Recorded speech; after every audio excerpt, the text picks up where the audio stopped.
Hi. So you're probably wondering why we're talking about Lent so early. We still have like 3 weeks to go. And the reason is because I recently discovered that in the early church, when the tradition of Lent began in 325 AD, it was common practice to spend the weeks before Lent preparing to actually celebrate Lent.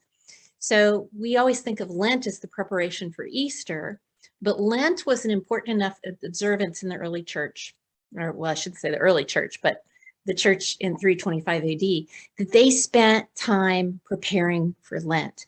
And there were actually a few fasting and prayer days ahead of time to kind of get you in the right mood for Lent and the right mindset.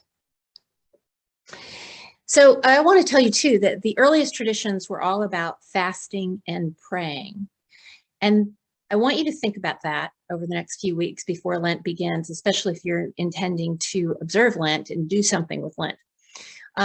Because the reason is that the fasting and praying was really serious when Lent began. And I think now, today, what we see is that Lent has become a little bit superficial. I know even when I was growing up, and I'm 58, so I'm not young, but even as a young child, I was taught in a religious school that for Lent, you were supposed to give up candy. And so we were told you have to give up candy every day of the week except Sunday. And, that's it. Well, the fact is, giving up candy isn't really a big deal. I hear people say things like, well, I'm going to give up candy and maybe I'll lose some weight. That's not the point of Lent either. You're not supposed to lose weight for Lent. I've heard other people say, well, I'm going to diet or I'm going to fast during Lent and that'll make me healthier. Well, that's not the point either. The point of the fasting and the prayer is so that we become closer to God. That when we give up something out of our lives, we take a hard fast, that we then turn to prayer for the strength to get through that, and that God through prayer allows us to do this.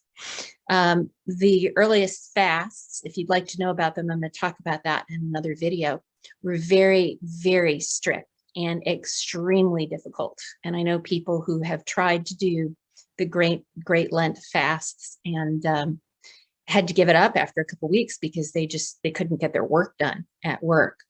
So when I talk about fasting and praying here, I'm not saying that you have to do something that is going to endanger you or endanger others.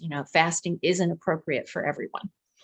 But what I am saying is I bring this up because fasting and praying was the early and most important activity of the Lenten observance.